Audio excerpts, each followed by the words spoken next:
something happening here.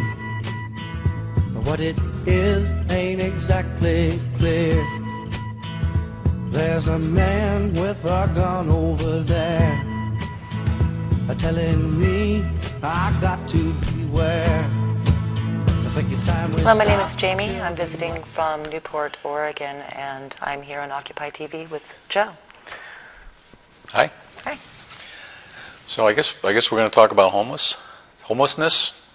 So yeah, because when the Occupy, or if somebody had told me 6 months ago that I was going to be an advocate for the homeless, I'd have told them they were nuts.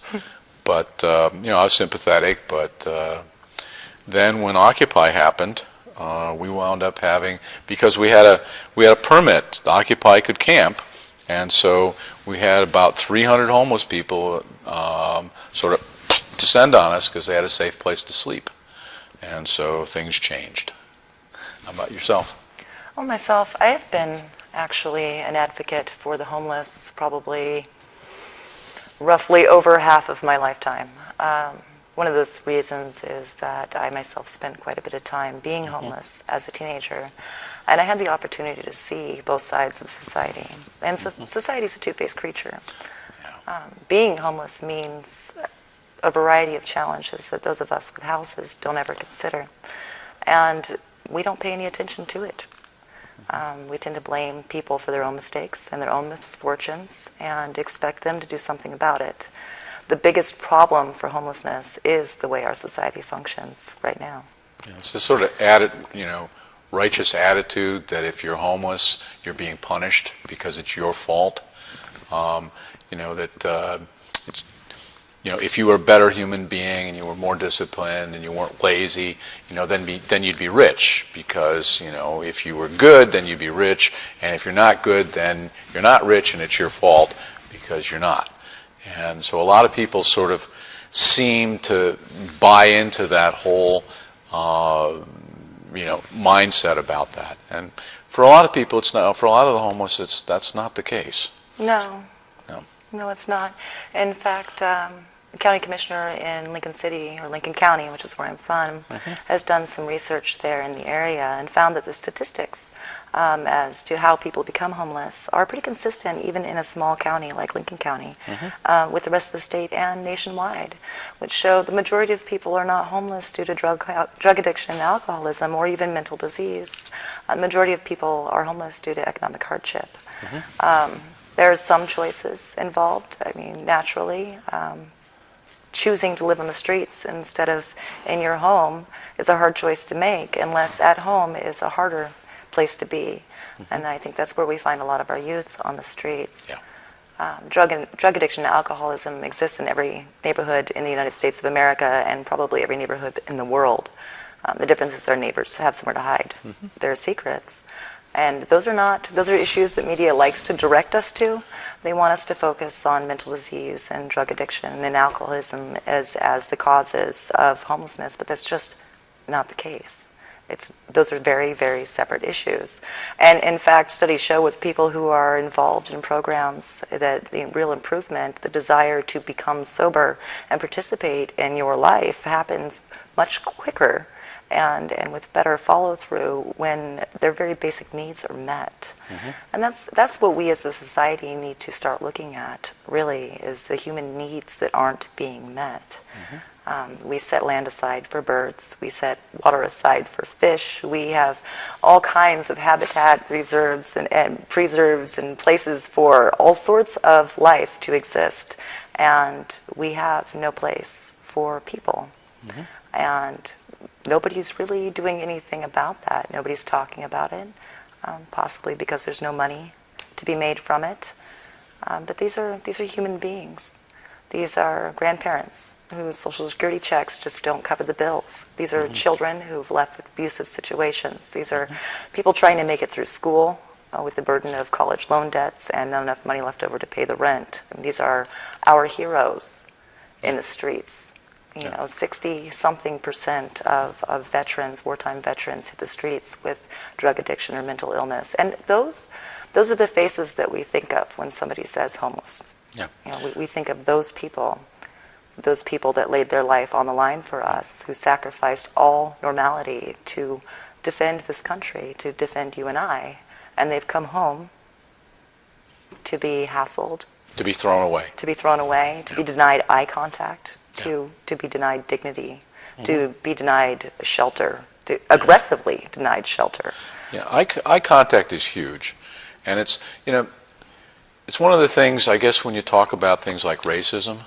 I mean, if you see a black man walking down the street, do you make eye contact with him, or do you veer off and get to the other side? Okay, so that's racism. But the same thing happens with the homeless, which is, you know, a class issue. But just to sort of tell a short story, a couple of years ago I moved into a house with a group of people and came home one night, and one of my roommate's sister and her husband were there. And so that's nice, you know, hi and whatever. And they wound up sleeping in their car. And the story of how they got to there was that both of them, about 2 years earlier, had been doing the American Dream. Okay, then she got sick, lots of medical bills. And then the insurance company that they thought they had coverage said, too bad, we're not paying.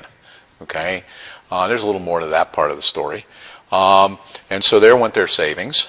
They had a house or with a mortgage, and then his company, which was one of the large employers in their community, shipped off to China. And goodbye everybody, you know, no more jobs, so see ya. And of course, you know, in that kind of an environment, you can't sell a house because nobody's got any money to buy it. So they wound up getting foreclosed on.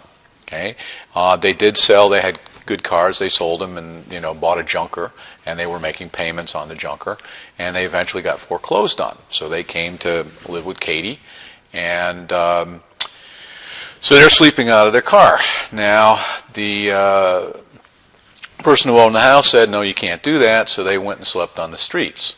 And the second night that they were there on the street, parked in their car, sleeping in their car, the Eugene police found them and confiscated the car with all their possessions in it. And then, so now they had, and then of course he was stupid enough to argue with the cop, who then arrested him. So now he's got a court date for this. They don't have any money. They can't pay the fine. They cannot pay the towing fee. They cannot pay the storage. They still owe payments on the car, okay, but it's gone. The city has confiscated it. And you know, that was, so they slid from the American dream in a matter of 2 years into, you know, owning nothing, having no money, being completely homeless, and part of that was helped along by the Eugene Police Department. Thank you very much. So there's stories like that all the time. There really are. There are a lot of stories like that. It's something, you know, part of networking the state of Oregon or visiting these occupations has been sharing these stories, and a lot of opportunity to talk to different people who are either working with the homeless or are themselves homeless in different areas. And there's an element of shock when you start talking to people about the systems in place and what they do. Many people are surprised to find that there is a fine attached to using the restroom outdoors, yet it's perfectly legal to deny people access to your restrooms. Yeah. There are no 24-hour restrooms in most locations, and I don't know about you, but I can't walk too far in the middle of the night when I've got to go. Yeah. And if somebody were standing outside the door to find me at that point, it would be a hardship my family couldn't bear. I mean, I myself would become homeless. The same thing with vehicular camping. I mean, here is an obvious shelter that somebody belongs to, and they have the ability to take shelter from the elements and stay warm and keep their meager means. And it is not only subject to being towed and impounded, that is further compacted with fines and driving violations depending on the situation that you're in. And somebody who can't even afford to get a room for the night cannot afford to get a vehicle out of impound. And that's just the beginning of the things that we're doing to the people who are suffering the experience of homelessness, doing to them. we go out of our ways. Like I mentioned, the bridges, bridges, porches, anywhere that you can take shelter from the elements and remove yourself from society, which in itself is a threat. I mean, 2 homeless people were shot in Portland the other night after they were turned away from the Right to Dream 2 camp because they were full. They went and took shelter under the Burnside Bridge, and they were the victims of a drive-by. I mean, this mindset that homeless is criminal has prevented us from protecting a class of protected people and further impacting their situation by creating ridiculous laws. I was shocked when I drove through Portland and saw the fences they built into the overpasses. And when I got to further exploring in these places, there's concrete spikes. Yeah. These are the only places in our natural habitat where people can seek shelter and get out of the line of sight of society. It forces people to take themselves to the sidewalks and sleep in doorways where people are parading past them all night long. We are denying them not only a place to use the restroom, not a place to take shelter, but basic dignity. Mm-hmm. Basic dignity. Yeah. And I don't care where you come from or what moral guide you use. I mean, even Jesus said, what you do unto the least of men, you do unto me. And I can't see a member of any of our communities denying Jesus access to a bathroom or, a bridge to crawl underneath to sleep. And while we're doing this, while we're rousting people out of these not acceptable shelters, these last resorts that people have found to take shelter, we're also going out of our way to prevent new shelters from being built. Mm-hmm. We're going out of our way to further impact them with fines and sentences for being poor. And no matter how you look at civil rights, that's illegal. Yeah. I don't know how our system got to a point where wrong and legal or illegal are so far apart, because most of the laws that impact homelessness are impacting them negatively, and they are all wrong. They're wrong. Yeah. Well, that's you and I imposing our moral compass on that. There's other people who don't feel that way. I mean, there are people who feel that it is proper to, literally kill people. There was the episode with the football team down in San Diego, north of San Diego, where they took their rifles, went out and started picking these guys off, killing the homeless. One of the people that I talked to at Occupy, we had a lot of homeless there, a lot of street kids, huge number of street kids, and she talked about, listen to their stories, and she talked about how in her community, she was homeless there, and 6 homeless people were stomped to death at night. That's pretty brutal. Were stomped to death at night in her hometown, and she decided it was time for her to get out of there. But that's the message. It's like, if you've gotten into homelessness, therefore you're guilty, God is punishing you, and we need to add to it because we don't want you around and you may as well die. And unfortunately, the number of people that I bump into who hold that point of view is just frightening. And right now we have a thing called the exclusion zone going in downtown. And Monday night there's a hearing. This probably won't air until well after that, but this coming Monday night there's a hearing where the city council is going to vote to extend the exclusion. It's an enhancement. In other words, if they can give you enough minor tickets, criminal trespass, which is leaning against a building, crossing the street incorrectly. Everybody here it's a quiet little town, so everybody jaywalks, and it's legal to jaywalk if you do it perpendicular, straight across. But if you go more than 5 degrees off, they can give you a ticket. And so they don't ticket people like me who look like I have some money, but they ticket people who are homeless. And we've been getting the records from the police department and going through on this pattern and finding out which officers are ticketing. Okay, there's only a few that are taking this particular point of view, and the bad apples, as one would call them, and who are they ticketing, and for what infractions? And it's people say, if we give them 2 or 3 tickets, then they immediately become a repeat offender. And what are their tickets for? Jaywalking incorrectly, which everyone does here. Criminal trespass, leaning against a building, or you could be sleeping on a grate. If you're sleeping on a heating grate, that's criminal trespass. And so, once you got 3 of them, then they can give you an exclusion order where you can't be in the downtown area. There's 20 blocks that you can't be in. And it's sick. I mean, it's really sick how people, respond to this kind of thing. They're bad people. We need to punish them.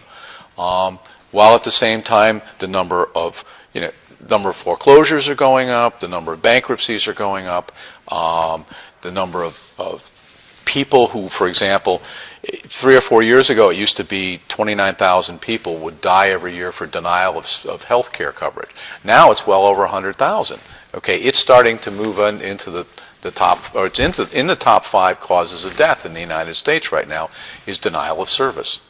And is that who we are? Is that our values as a society, to punish poor people? No, it's not. And I know that that's true because every person that I've talked to, every issue that I've caused somebody to become aware of through conversation has turned into another person who is passionately attacking the need for resolution.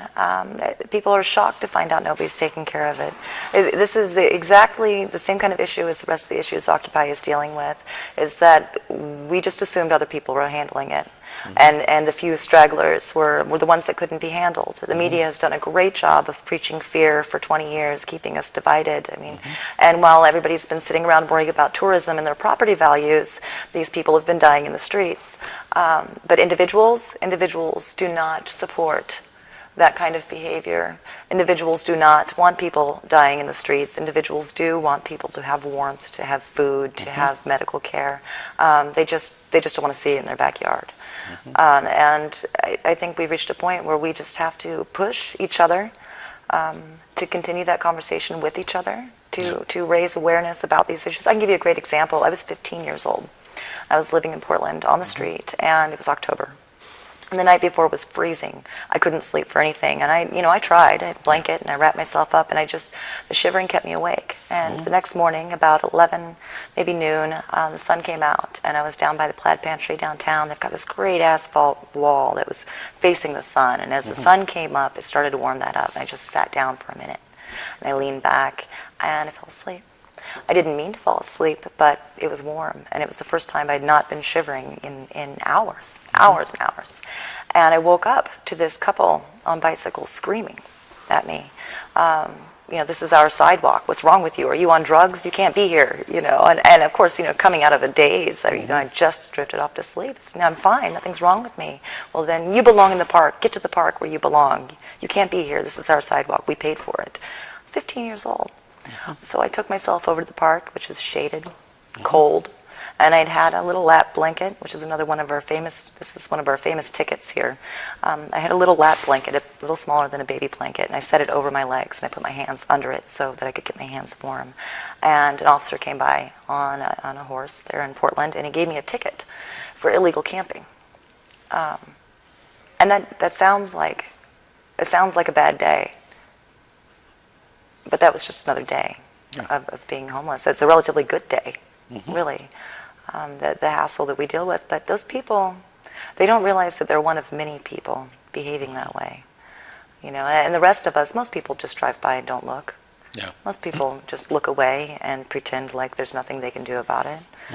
But once you make them aware that there are things that can be done, most people are pretty eager to right that wrong. Yeah. And like I said, shocked that nobody's been taking care of it. Yeah. We've just gotten, we've just gotten to a point where we aren't participating. Yeah. A great example, my local county commissioner said that when the animal shelter was losing funding and in threat of closing down, that City Hall was packed. Yep. Packed. But when mental health services were being cut, not a single person turned out. And whether that's a lack of advertisement or compassion, I'm not exactly sure. But I know that if people start showing up, that those changes will start being made. Yeah. Well, we are showing up in Eugene, and it's giving the city council some concern. But one of the things I wanted to sort of bring up was the experience with the homeless at the camp. Right. Because if you think about it, there's people, there's a distribution. And there's always a distribution, okay? And at one end of the distribution are people who are just absolutely insane, and at the other end there's some people who are functioning reasonably high, at a reasonably high level. And what happened was when they suddenly have a safe place to sleep, okay? And they could actually, they're not sleep deprived anymore. And they can kind of chill out a little bit and interact with some people. That entire distribution shifted over to higher functionality. Right. We had a lot of people get off of drugs, stop drinking. A number of them have made it into some kind of housing from the Occupy camp. But then our camp was shut down, and of the, we'll call it, we peaked at 300 people. So 250 of them wound up back on the streets. Mm-hmm. Now our downtown was very quiet for the time that they were with Occupy. Less tickets, less problems. Oh, this is good. And then suddenly, poof, we throw these people back into the streets. But the whole thing was just this kind of, you got a place to sleep, you got people to talk to, you're getting, at least reasonable nutrition, and that just slides the insanity distribution, toward the sane side. And, a lot of people on the streets learn to do double and triple jump escalations in a conversation. You confront them and they're right in your face like this kind of crap. And they learn that. That's a protection. That's a defense mechanism. That's for protection. And it takes a little while for them to slide over enough so that they're not doing that every time you have a conversation or attention span. I mean, we had people now who are just wonderful to be with, who you couldn't have a conversation with. I mean, their attention span was measured in seconds, and now you can have a conversation, and it's changed enormously simply by just giving them a place to sleep. It's not the place to sleep, though. I mean, it's nice. I'm really glad that you brought that up, because there's a lot of things that we have in our homes that we don't consider. Mm-hmm. We think of our houses as places to keep our stuff. Basically, that's where we lay our heads. But unless you have to experience not having a home, you don't really evaluate what a home provides, mm-hmm. Namely security, mm-hmm. Being able to sleep through the night, mm-hmm. because you don't have to worry about somebody messing with you and with you without being a victim is huge. Mm-hmm. A place to have dignity, to have rest, to be clean. To have place food, to have your stuff. To be social. Yeah. I mean, these are things that we all require as humans. We're social creatures. Mm-hmm. We need safety, security. We need a social environment. And then, there are other basic needs, food, shelter, I mean, those are, we could get those anywhere if the laws would allow us to have them. I mean, our natural habitat provides shelter. Mm-hmm. It provides food. The loss of dignity, the loss of conversation, the loss of human connection that happens when you transfer from a house to the streets is enormous. Mm-hmm. And I mean, I'm quite ashamed of the police department, both in Eugene and in Portland, and the mayors for not taking into consideration that they were truly evicting people from their home. Yeah. For a lot of these people, it's the first time they've experienced home and community in a very long time. Yeah. That connection is a human need. I mean, we prescribe pets for people because we need connection. Yeah. And to take that away is beyond cruel. Yeah. Okay, so you're talking about evictions, okay? Taking the home away. I mean, right now in Eugene, as of the last count, we had 5,975 foreclosed homes in auction, okay, in Eugene. I mean, the entire population of Lane County is 350,000. I mean, come on, that's a huge percentage of the housing market. We've got about 10,000 people in Lane County that are currently unhoused, and that's growing fairly quickly, given, the economic conditions. But that just in Eugene alone, and then there's Springfield and other cities, but there are more homes foreclosed on that are up for auction than there are homeless people in this county. That's insane. That is insane. Yeah. And that's consistent. Yeah. A group of volunteers in New York City determined how many vacant lots and empty houses there were in New York, and and they were homeless as well, who went out to the groundwork. And it turns out, just in New York City, there are more homes and lots available to house people than there are people without homes. And I would imagine that is a consistency across the United States, which brings us back to banking. One of the core issues of Occupy. I mean, every time somebody gets kicked out of their house, somebody else is making another buck, and it's sad. The banks have already been paid for their potential loss of revenue from the properties, and now they're being foreclosed on and sold at discounted rates, and perhaps the counties and cities will benefit a small amount from those tax dollars that they'll collect, but nobody else is going to benefit from the home except the banks.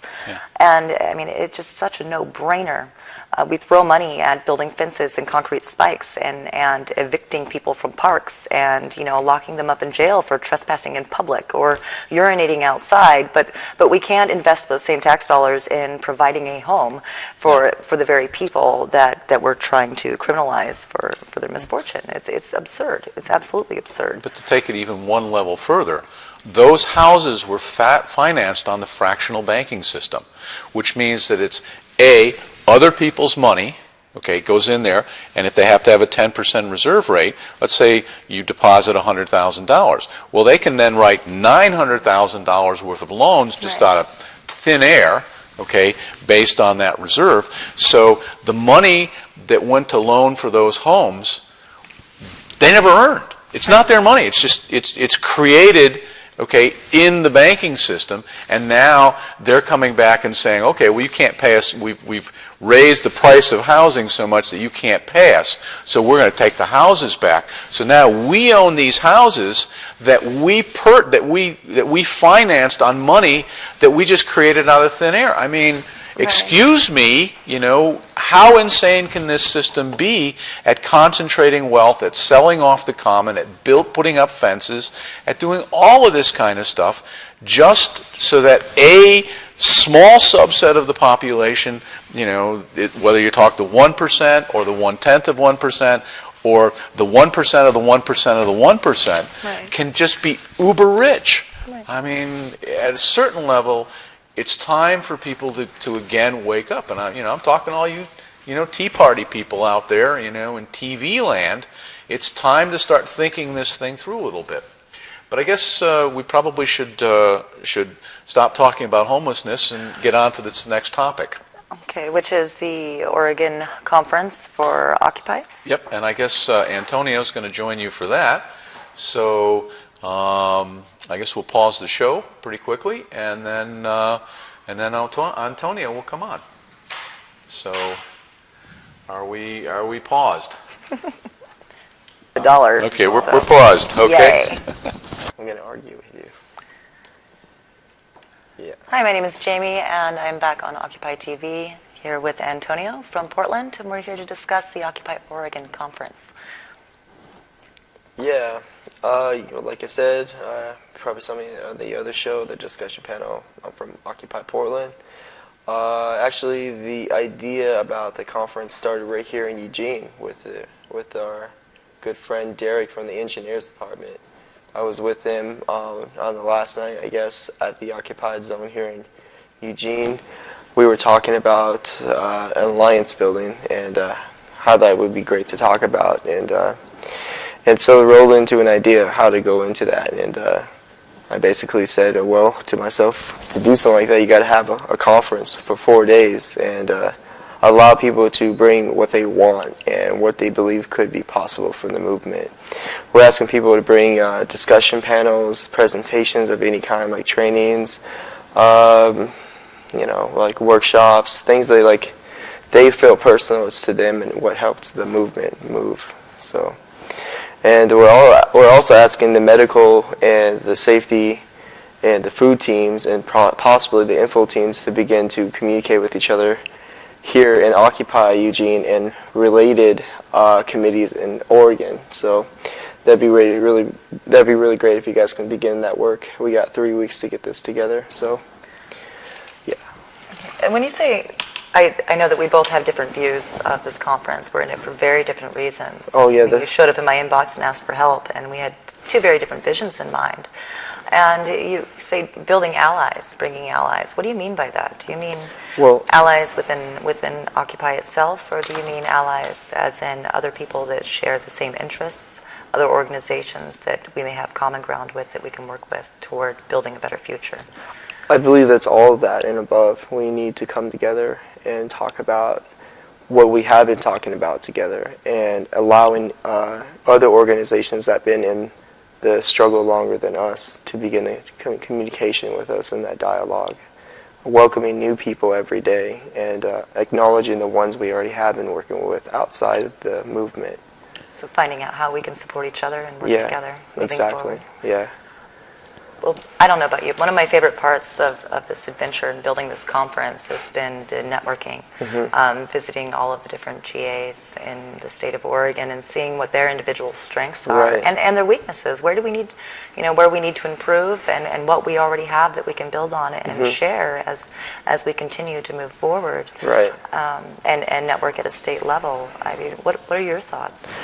I have to agree with you on like visiting other occupiers. I've realized I had more friends than I knew, and like you, I met you, and we're really good friends. And I met Glenn in Occupy, Corvallis. He's a good friend. We communicate once in a while, even though we live in two different spaces and two different time sets in the state. But we do have a lot of friends out there. We just need to talk to each other more and hang out and get to know each other a little more than just occupying anything politically.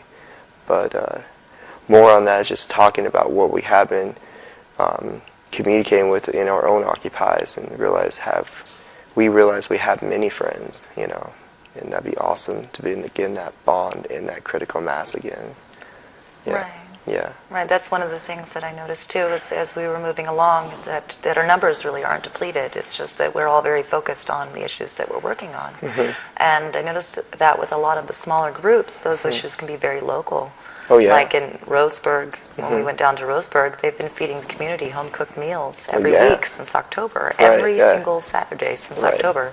They've been cooking enchiladas and chili and feeding 50 people. And I wish I could be there. I would like to be there right now myself. It sounds pretty good, enchiladas. Yeah, enchiladas. But they've been making a real difference right there in the community. And that issue of hunger and community is something that carries through to each of the other occupies. And I think that we found a lot of consistency there across the board with these issues that go through from place to place. Yeah. Rogue Valley was another great example of Rogue Valley Spokes Council now. Oh. Yeah, we're getting out there. Right. Those guys are so organized and so progressive and already ahead of the game on networking. I mean, talk about building allies. I mean, they're being allies with what some would see as the enemy around issues in order to get it done. Exactly. Unless people are already doing these things, we should really come together and talk about it, because we're in different pockets of freedoms in Oregon. We should come together and see how we can carry this movement further. When we had our own occupied zones, that's what really got people together. And if we can come together as a state, at least, that will be magnificent. That would be powerful. Well, and that's one of the things we've been talking about seeing for this conference is finding and providing the tools that people are lacking, finding the strengths within each of the smaller groups, and having them share those with the larger group so that we can work at a local level, a city level, a county level, a statewide level, with consistency across the board, within the system, with whatever actions people are taking outside the system, so that the message that we all understand stays abundantly clear to everybody else who may be watching. And allowing those organizations, the allies that we're networking with, to continue doing their thing and assist them in their goals. We have people that have been working to feed the community and raise awareness about nutrition all along, and rather than trying to co-opt that issue, providing them the support and helping them get the recognition that they need moving forward, supporting our allies to make real change. I'm excited. I'm excited about the opportunity. Totally. I mean, once we come together, we can continue our descent and our expression to freedom and independence and liberation. What do you mean by freedom? Freedom. I mean, what do we all talk about? It's this ending corporate personhood. It's just going on and on.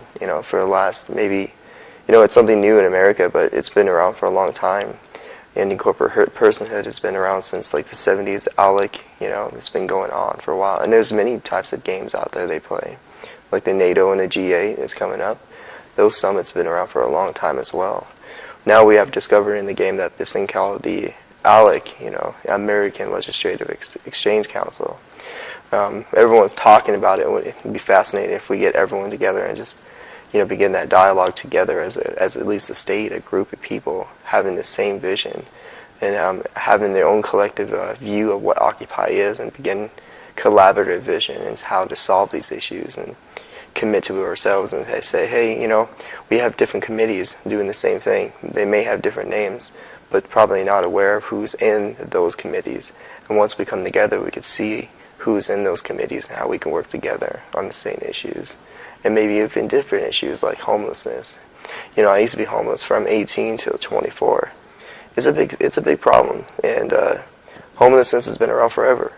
You one more person out there, we can meet more people and begin that commitment as a groups, in different committees and know who's in those groups, So that's what I'm hoping for as well. Yeah. It's overall very exciting, and I've had an opportunity to spend quite a bit of time with you in Portland. Yeah. And I'm from Occupy Newport. Yeah. I am Occupy Toledo. Yeah. I participate with Occupy Newport because right, yeah. there's other people there. And this networking for the conference has allowed me to spend 3 or 4 days a week there in Portland and see some of the issues that Portland is working on in preparation for the conference. And there's a lot of issues Portland's working on. Oh yeah. There's a lot of different actions taking place and all over. From anti-war to anti-violence to planting flowers in foreclosed homes and right. food in empty lots and we started that in Portland. The guerrilla warfare on food. It's been pretty interesting. I've been invited to some of the rendezvous points. It's been difficult because the city codes and the ordinance and the policies on grounds. Not supposed to be doing that, but we've been watching the security guards that's been watching us, and we're trying to get ready for the next move. Anyway, probably shouldn't be talking about it too much. Right. Yeah. But, so what kind of things do you see for us to have? I know we have some confirmations of different workshops on, right. moving your money, getting your money invested in the right banks with the good reputations, right. Who keep their money in-house, which is important. I mean, that's not just a political issue. That's a social issue. We don't want our neighbors giving their money to people that are going to use and abuse them, period. The fact that they're also using and abusing everybody else makes that an even more important move. But we've got workshops on corporate personhood. Yeah. Corporations are not people. Well, I'm hoping Lawrence, I think the lawyer here in Occupy Eugene, I heard that she possibly could do a training on ALEC again at the conference. That'd be really great, An ALEC training. Yeah, an ALEC training. So. We've got rumors of workshops on making the system work for you in single-payer health care in the United States Post Office. I would like to see somebody putting together a presentation on, occupying the post office. The stuff in envelope. I don't know if you've seen that video, but sticking your junk mail in an envelope and mailing it back is very, very satisfying. And the bulk rate envelopes, post office doesn't get paid for until they're used. Right. So every ounce you put in that envelope is just a few more cents for the post office. Right. Which is an interesting the legal post office and supports fun Occupy. Way. Yeah. Yes, a fun way to support the local post office. Yeah. We've got music. The interesting thing I just want to mention at the occupied zone in Portland, I had a piece of mail sent to the occupied zone in Portland from the post office in Portland, and it said in there, "We support Occupy," or vice versa, "We support the post office." It was pretty cool. Nice. We kind of manipulate a way for a piece of mail to get into the park we were living in. It was pretty interesting. I still have the piece of mail too. Yeah. That's pretty neat. It's pretty cool. So there's a ways around to get what you want, as long as you know that people can want to do it with you, and as long as you have allies out there too. Yeah. Well, I mean that's the kind of the basis of the whole movement. Yeah. Is that together we can do anything. Yeah. Everything. Right. The messaging got a little lost when our civil rights started getting attacked. But, I mean, it really is, you know, if we come together and we stand together and we shout together and we educate together and we don't give up, that we can change the way things are working. It's our home. Yeah. You know, these are our rules. This is our government. That's why we voted for them to do a job. Yeah.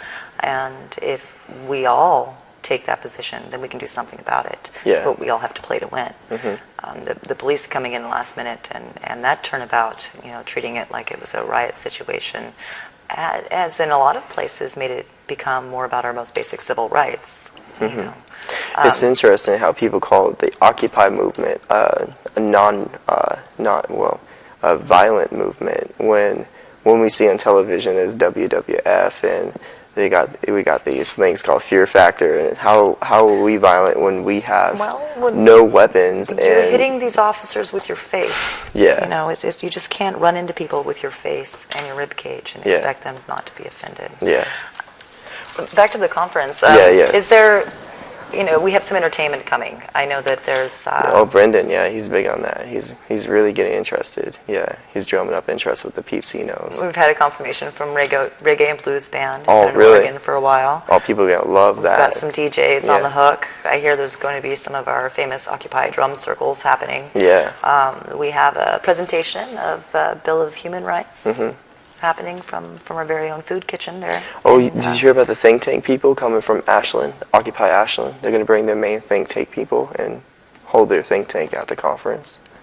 That's going to be interesting. I did not know that. Yeah. So many things happening all at once. So many things, and we've been busy, you know, doing two different things at different places, but there's other things, go ahead, continue, but it's pretty interesting. Yeah. It's all very interesting. But what's most interesting to me is an opportunity for all of us to get together and find out what we know.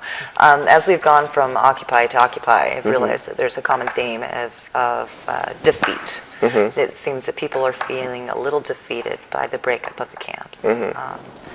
When the change that started it's already happened. That ball is rolling. I mean, I've said this many times, but when the presidential's address, you know, the president's address to Congress says the very same things that Occupy has been saying, then you know somebody's listening.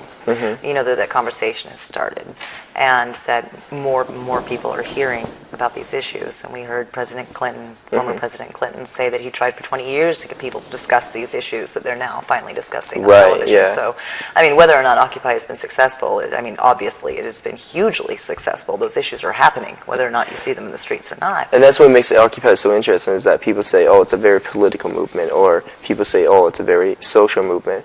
Well, I think it's really a collaborative of both things. You know, it's just so unique because we're talking about community building, we're talking about movement building, and those are two distinct things. One's political, one's social. I mean, I've never heard of a movement that condensed two things together. It's a social movement with political issues. Very much so. Yeah, it's pretty interesting. Some people say it's a hype movement. I have to agree because there's so many different ideologies moving around the movement. You know, we got people who think about Marxism, sociology,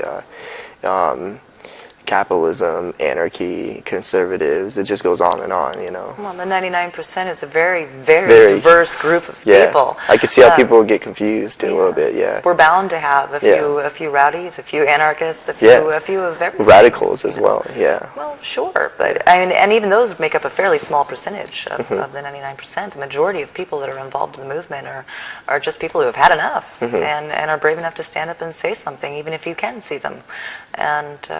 You know, to see all those people come together is pretty great. And I'm looking forward to seeing all of Oregon's finest coming together for this conference. Because one thing that has been consistent from Occupy to Occupy is the people. The people in those cities are great. They're passionate and they're creative. Like Plato? Plato's awesome, you know. Plato last night, how he's just getting the people just up and just like, Occupy, Occupy. And he's just like cheering people up. He's a great morale person, you know. I like to see him there. Like you were saying, get all the great people together of Occupy and just get them talking to each other. I couldn't tell you, Yeah. I couldn't name one occupier from these occupations that I would want to come to the conference, because I want them all. I want them all, exactly, yeah. Right. In Yeah. fact, I started taking my children along with me on these road trips, because I got to thinking about change and how it's been made historically. And it's really this traveling from place to place that made me think of it as, if you want to make real change for the long term, you have to educate your children. Oh, yeah. But that also got me thinking about the kind of people I want my children to strive to be around, Yeah. and I'm not going to find a better resource of people that I want my children to strive to be with than I am at an Occupy event. Whether it's a GA or a march or an assembly, it just doesn't matter. I mean, these are beautiful people coming together because they all believe in something, Right. and in each other. I mean, it's even if nothing else resulted from the Occupy movement, other than the meaningful relationships and the networking that's already happened, it is still a humongous. You made a really good point, because when I get out of college with my sustainability degree, I want to get a degree in sustainability. I'll have so many good friends, so many people talking about sustainability, so many people talking about being liberated. I'm definitely going to stay with the movement for a long time. If the movement didn't do anything, it doesn't last that long, we still have a lot of friends and allies, and we could begin another one as soon as possible. No, we do, but I mean, we're talking of hundreds of thousands of people who now have a network. Yeah, yeah. Which goes back to many of these issues. I mean, it's social issues. When you have a network, down isn't the only way to go. And that's something that we've all become very isolated in the last couple of decades. Just us and our televisions and our security systems and anything else that we can protect ourselves from the rest of the world. And this has been a real breaking out, breaking down walls, the facing of fears, confronting the enemies, which are not people, but systems that are in place, faulty systems, faulty rules, faulty entities like corporations that are not people, that actually have sway over our rules. You know? And demanding a better future. Right. Yeah. Well, like you said about networking, people have been so isolated. The internet has done a lot of great things, but the internet can be more powerful once we come out on the streets and start yelling and getting to know each other. Start marching, and all that stuff has been helpful. What's going to help the movement stay together is people come together more often, rather than on the internet more. That's what has been so exciting to me, is that it took me by surprise, is that how many people actually have been interested to do something. And I see people before the movement on the internet talking about all these things. Now we're on the streets talking to each other about these things. That is pretty magnificent and powerful itself, And I hope that can become, at the conference, more, we can begin that critical mass in a big way, and the internet becomes more powerful as a tool for I think it will. Progress. It's proven itself to be an effective gateway to networking and protesting. It's a safe place to go and visit, observe, and get a sense of who you're dealing with and why before you jump in and participate, throw up your sign in the air and attend an action. And I think we really owe a lot of thanks also to those who have chosen to stay there on the internet, because they're warriors. I mean, they're the ones that take the information, they take the message, and they're sharing that, and they're writing their Congress critters, and they're writing City Hall, and they're calling the police stations, and they're talking with each other and family and friends and the other people that we're not able to reach from the parks and the streets, and carrying that conversation through, which it's really all about education. Once people become aware of these issues, they don't want to ignore them anymore. Right. And I think the interesting thing about Occupy, another thing, is that people have, before Occupy came around, people were saying people ain't too much interested in politics. Well, and the government somewhat complained about that a little bit. Well, now they're complaining that we're too involved with politics in a different way. It's pretty interesting. Well, I don't think we as a people realized that we could be more involved in our own futures. It wasn't until things started happening that we just disapproved of, and it kept happening that we disapproved of, that we even took an interest, and that's common with a young population, especially, to not not be interested until, about that 30 Yeah. age. And we have a lot more young people who are interested now and are asking those questions Right. and are wanting to make a difference. And Yeah. that gives us a lot of power within the system to legally change the people in positions that aren't making the differences, that aren't doing the jobs that we elected them to do. Yeah. And also, what gets passed and what doesn't get passed. Right. We're fortunate that the Arab Spring stood up, and then ad busters put an ad out and said, "Hey, Occupy Wall Street now." Oh, let's and face then, it. I mean, that's what really stood This there. is the season of change, and, Yeah. and it has been since the end of the Bush administration. Mm-hmm.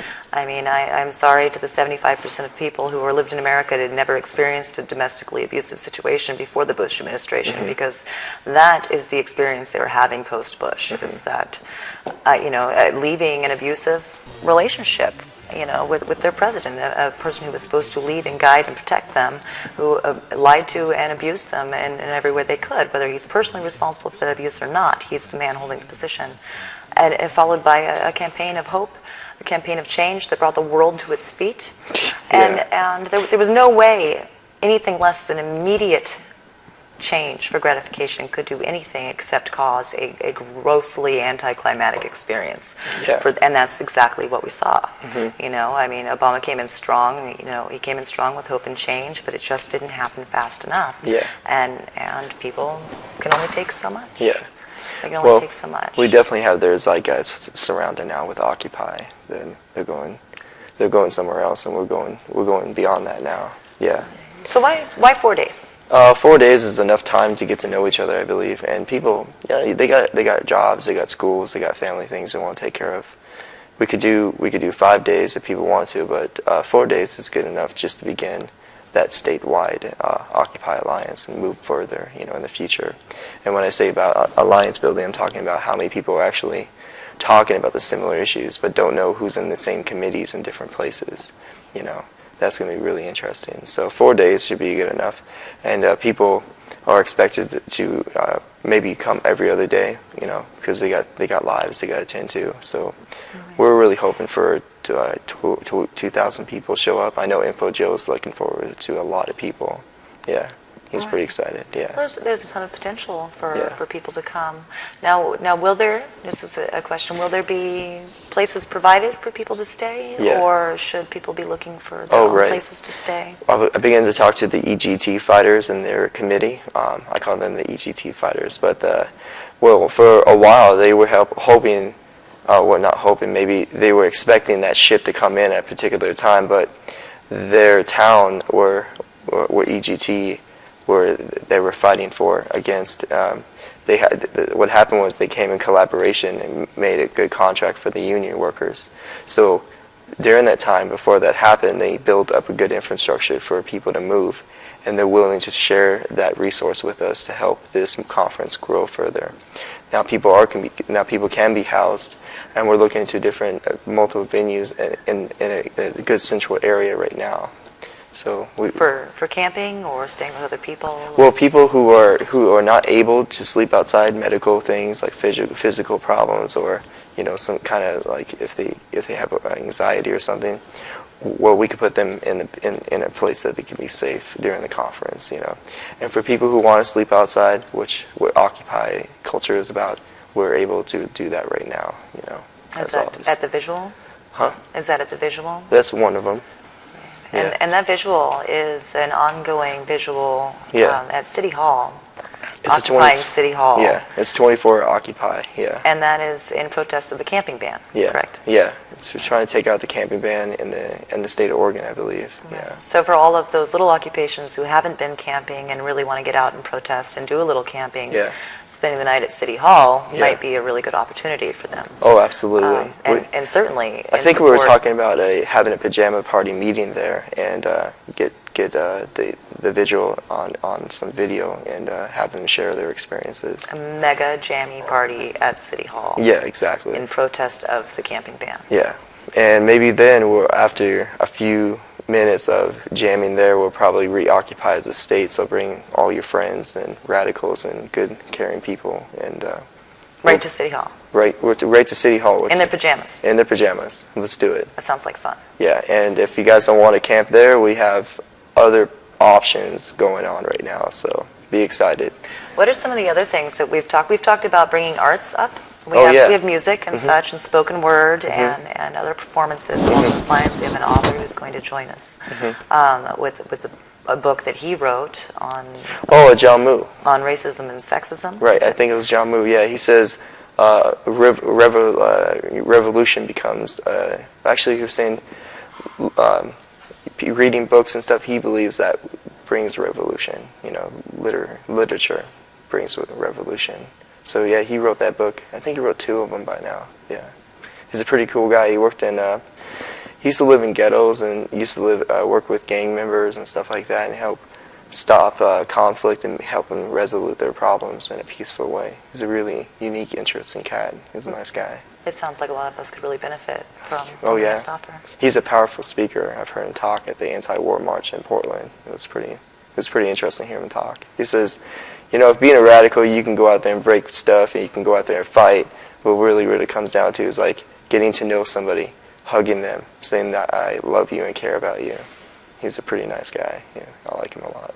Yeah. So he's one more person in the conference that wants to be there for 4 days. Yeah. So 4 days, and there are so many individual people that want to participate and are bringing a presentation and or a performance that we definitely couldn't name them all here. Yeah, I think the conference message, that actually is on the OPDXGA, PortlandGeneralAssembly.com. You can find it in the work group, you know, and that people can read the message, what it's about a little more, and see some vision that happens in there, you know. What about your website, the scheduling part that we could get people booked into that? And there's another one that people can participate in the statewide collaboration effort to build the conference, which is on the OccupyOregonConference.org. Yeah. That's .net. .net. Yeah, so people can go on there. If they're on safety or food, they can click on there and say they're going to participate and help with food or safety or medical and stuff like that. Yeah, but yeah. So to sum up what we're asking from people, would you say, and to be fair, would you say that we're asking people to identify their own strengths and bring that to share, along with a little food to eat and some warm clothing, because it is March and it is Oregon. Yeah. We're expecting them to take away from it new skills, new allies, a new network to draw from, a lot of new friends, and a newfound sense of community. Yeah, community is huge in this It movement. It is huge. It's been the key to keeping it alive, is that community that's created. Yeah. And new tools to work within the communities back home, within the system. I think we're also asking each committee that is related to medical, food, safety, and info to communicate with related committees in Oregon, so that we can begin that talk, you know, how they can work together and come to the conference and work with the committees in Portland, that we can hold this together, you know. Right. And how we can move on. Move on, and it's about convergence in that sense, you know. Yeah. So, what else are we talking about? There's so many things we could talk about. We go on these tangents. Yeah. We're also thinking about showing some movies. If you guys have any suggestions, you can definitely email me on the OPDXGA. They can email me there, you know. So, yeah. OPDXGA. Yeah.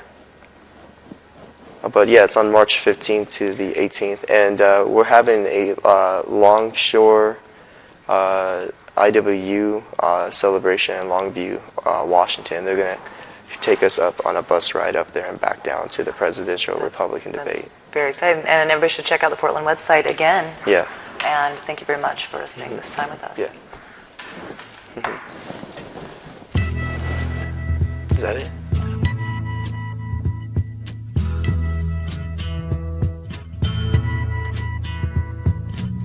There's something happening here, but what it is ain't exactly clear. There's a man with a gun over there, telling me I got to beware. I think it's time we stop, children. What's that?